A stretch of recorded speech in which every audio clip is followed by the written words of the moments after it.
Break के बाद एक बार फिर से स्वागत है आपका काल चक्र में। अगर आपकी कुंडली में शनि 10वें भाव में है तो ऐसा व्यक्ति का इंटरेस्ट किस सब्जेक्ट में होता है और ऐसा व्यक्ति किस फील्ड में आगे चलकर अपना करियर बनाता है, बता रहे हैं अभी पंडित जी। देखिए, कुंडली का जो 10वां भाव है ना, इसको आजीविका का स्थान कहते हैं। आदमी की रोजी रोटी कैसी होगी, आदमी का प्रोफेशन कैसा होगा, आदमी किस उद्योग धंधे से या किस प्रकार की नौकरी से रोजी रोटी कमाएगा, उसका जीवन यापन कैसे होगा, ये बात सिर्फ और सिर्फ 10वें भाव से ही पता लगाई जाती है। और पिता के बारे में, पिता के स्वास्थ्य के बारे में और शासन प्रशासन में आपकी कितनी दखल होगी, शासन प्रशासन में आपका कितना वर्चस्व होगा, ये भी 10वें भाव से पता चलता है। अगर कुंडली के 10वें भाव में शनि है तो विद्यार्थी को नीतिगत विषयों का ज्ञान होता है। ऐसा विद्यार्थी महत्वाकांक्षी होता है और स्वाभिमान से सफलता प्राप्त कराता है। ऐसा विद्यार्थी लोक सेवा, राजनीति, न्याय या समाज सेवा जैसे विषयों में रुचि लेता है। कुंडली में 10वें भाव में शनि छात्र को कड़ी मेहनत करने के लिए प्रेरित करता है। लेकिन मैंने देखा है कि मकर राशि का शनि, कुंभ राशि का भी शनि अगर 10वें भाव में हो और कुंडली में सस योग, एक महापुरुष योग है, ये भी हो, तो भी कभी कभी बच्चे पढ़ाई नहीं कर पाते। 10वें भाव का शनि बस तकनीकी क्षेत्रों में चाहे जितना ऊंचाई दे दे, टेक्निकल दिमाग बहुत होता है ऐसे लोगों का, लेकिन अगर किसी चीज को पढ़ के दिमाग में बैठाना है,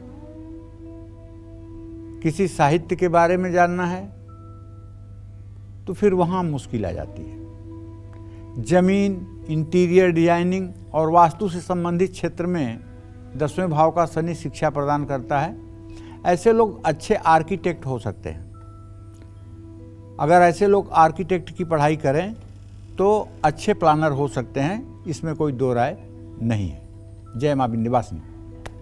तो कुंडली में 11वें भाव में शनि हो तो व्यक्ति स्टडीज में कैसा होता है पंडित जी? इनकी कैचिंग पावर कैसी होती है? मतलब टीचर पढ़ा रहे हैं, कितनी जल्दी समझते हैं, कितना समझते हैं, और आगे चलकर इनका करियर कैसा होगा? 11वें भाव का शनि बहुत अच्छा होता है। 11वें भाव को कहते हैं आमदनी का स्थान।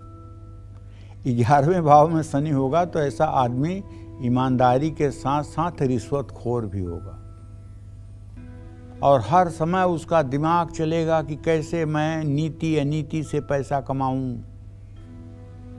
लेकिन चूंकि शनि की दृष्टि 5वें भाव पर पूरी पड़ रही है, इसलिए पढ़ने में तो विलक्षण होगा ही और खूब टॉप करेगा, खूब अच्छी मेहनत करेगा, बड़े पद पर जाएगा, लेकिन बड़े पद पर भी जाकर के गंध मचाएगा, क्योंकि एकादश का शनि बिना अनीति से पैसा कमाए नींद ही नहीं आने देता। तो इसलिए कुंडली के 11वें भाव में शनि विद्यार्थी को अलग अलग विधाओं का जानकार बनाता है। ऐसे लोगों को तो इतनी जानकारी होती है, खास करके कानून की इतनी जानकारी होती है कि आईपीसी, सीआरपीसी का फुल स्टॉप और डाटा तक याद होता है दिमाग में। लेकिन ऐसे लोग नंबर 1 के बेईमान होते हैं। ऐसे छात्र स्थिर बुद्धि वाले होते हैं। ऐसे छात्रों के शिक्षा में कुछ रुकावटें आती हैं, लेकिन बाद में इनको लाभ ही लाभ प्राप्त होता है।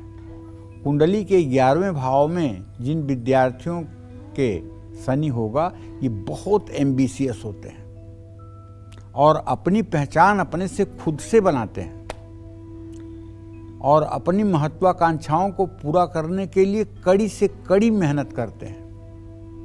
और आपको बताऊं कि यदि शनि इनकी कुंडली में एकादश भाव में है और शुक्र चंद्रमा का संयोग भी बन जाए, तब अनर्थकारी होता है। तब ऐसे लोग उच्च शिक्षा प्राप्त करने के बावजूद, आईएएस आईपीएस बनने के बावजूद कानूनी मकड़जाल में ऐसे फंस जाते हैं कि पूरा जीवन और पूरा करियर तहस नहस हो जाता है। इसलिए ऐसे शनि का उपाय जरूर करना चाहिए। जय मां विंध्यवासिनी। तो कुंडली में 12वें भाव में शनि की स्थिति आपको स्टडीज में फायदा पहुंचाती है या फिर नुकसान, ये बताएंगे आपको पंडित सुरेश पांडे जी कालचक्र में। लेकिन एक छोटे से ब्रेक के बाद आप बने रहिए हमारे साथ, देखते रहिए कालचक्र।